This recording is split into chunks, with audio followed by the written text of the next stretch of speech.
Finals is tonight between the Thunder and the Spurs. Let's make some picks. Stephen A., we're going to begin with you. You're going with SGA to have 4 or more rebounds. Explain yourself, please. Well, there's going to be a few misses, no doubt about that. And because of that, he's going to have an opportunity to get rebounds. It's just really that simple. The level of efficiency offensively that you've seen for most of the part is not going to exist tonight on either side, in my estimation. Las Vegas quaking in its boots. Perk, you're taking Steph Castle to score 20 or more points. Tell us why. Well, because Wemby needs the help. He needs his Robin, and Stephon Castle hasn't been that offensively. I understand he has the assignment of SGA, but he's considered one of the better two-way players in the game. He's going to play better tonight at home. He's going to come out aggressive. He's going to have 20-plus points, and the Spurs are going to get the win. All right, I'll round it out with De'Aaron Fox to record 6 or more assists. I'm a big fan of betting on guys coming off bad games and betting against guys coming off good games. Hint, hint, you should bet against Chet tonight. But we're going to stick with Fox. Only 4 assists in the last game. That's his lowest of the series. We saw him with 7. We saw him with 10. But the Spurs were down. Average 6.2 assists per game during the regular season. So we're going to lean on him to have a nice bounce-back effort at home. Let's go back to SGA, who we started by talking about. Our own Chris Canty believes another OKC title could lead to some uncomfortable conversations when it comes to the superstar. Take a listen. Here's the list of the other 9 players that have multiple MVPs and multiple titles. Michael Jordan. GOAT. Bill Russell. GOAT. Kareem Abdul-Jabbar. GOAT. I don't know how they LeBron James. GOAT. Magic Johnson. Yeah. Tim Duncan. Larry Bird. Steph Curry. Wilt Chamberlain. He's going to put people in some really uncomfortable conversations when it comes to what his career is and the caliber of player he is. Because when you watch him, it's not fun. Canty, the ever-loving content machine. Stephen A., do you agree? No, I don't. And I think that Chris Canty should be drug tested.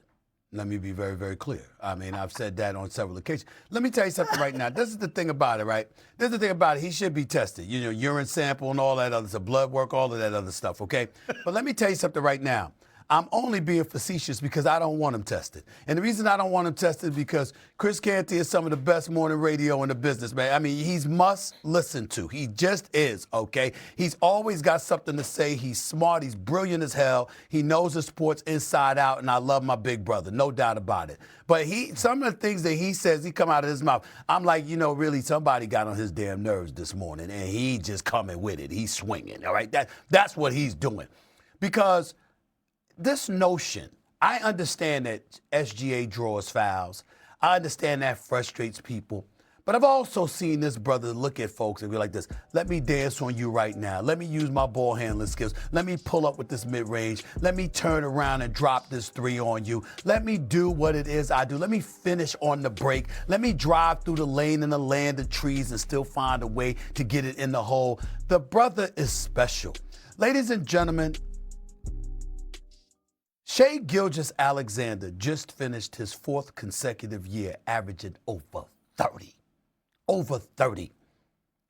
Became the first NBA player to average 30 points in at least 4 consecutive seasons since Michael Jordan did it 7 straight times in the late 80s into the early 90s.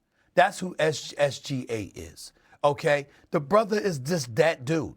And to sit up there and to look at his level of production, to have it accentuated with not just a league MVP and an NBA championship, but an NBA Finals MVP. And then to turn around and to do the same damn thing and be on the verge of doing it again. How the hell we gonna look at him and go like this? He ain't fun to watch.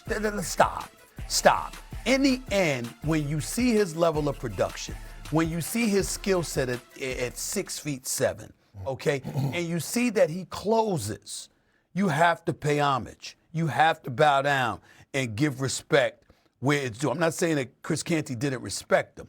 I'm simply saying that Chris Canty is sitting up there talking about he ain't fun to watch. Damn it, I don't care. The skill set is there. And SGA could do what you want him to do. You want to get physical with him? He'll draw the fouls. But if he doesn't draw the fouls, then he'll just boogie on you. He'll just boogie on you and take you and slay you. He'll just do whatever he needs to do. He's proven it. He's proven that he can do whatever needs to be done in order to eclipse whatever it is you're throwing in his direction.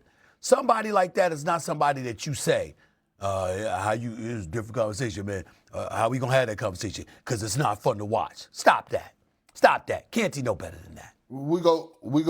We go have the conversation. If he goes on to win the NBA championship and another Finals MVP, we're going to have an uncomfortable conversation about him sliding into that top 10 conversation, greatest player of all time, because it's just getting started. You don't join the company of Michael Jeffrey Jordan, like you just said, going 4 consecutive seasons, shooting over 50% from the field as a point guard / 2 guard. You just don't do that. And I'm tired of people disrespecting this man and throwing dirt on his name. He has brought the mid-range back to life.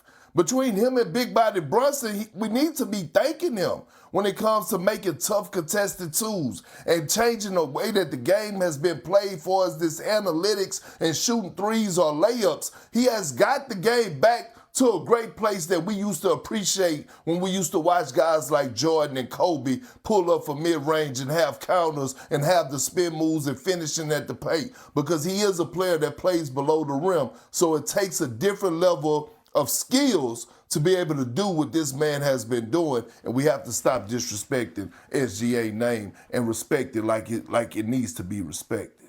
Time heals all takes. Canty mentions the players that are on that list. One of them, Steph Curry.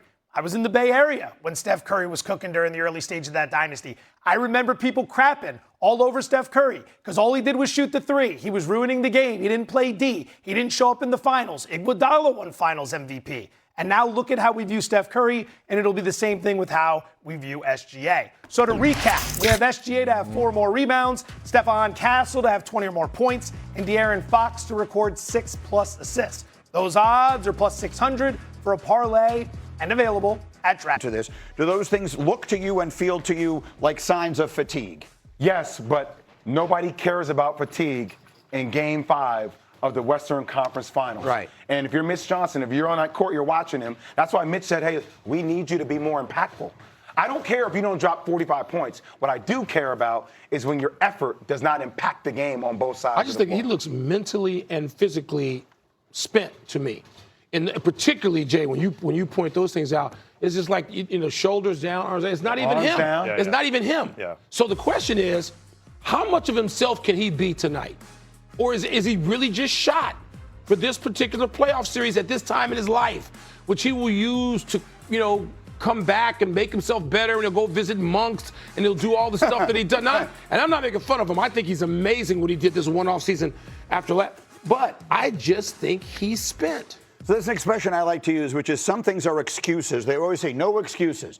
Some things are excuses, other things are reasons. Yeah. And the truth is, he's a 22-year-old man who is 7'4", I think, might even be underselling it, right? I think we sometimes forget, because he's so athletic, he looks like a gazelle out there rather than the traditional big. We sometimes forget how much energy he's expending on every possession. He is their primary weapon offensively. He is guarding all 5 guys defensively. He's playing minutes that he has never played before and playing deeper into the playoffs than he's ever played before. It's not an excuse. It is a reason to say that this may have taken everything out of him already. Maybe he rises up tonight and plays the greatest game of his career. I'd love to see that. But if indeed he has run out of gas, I don't think that's making an excuse. I think it is a reason. All those things can be true, but also the expectations on him at the very beginning is also something he's learning.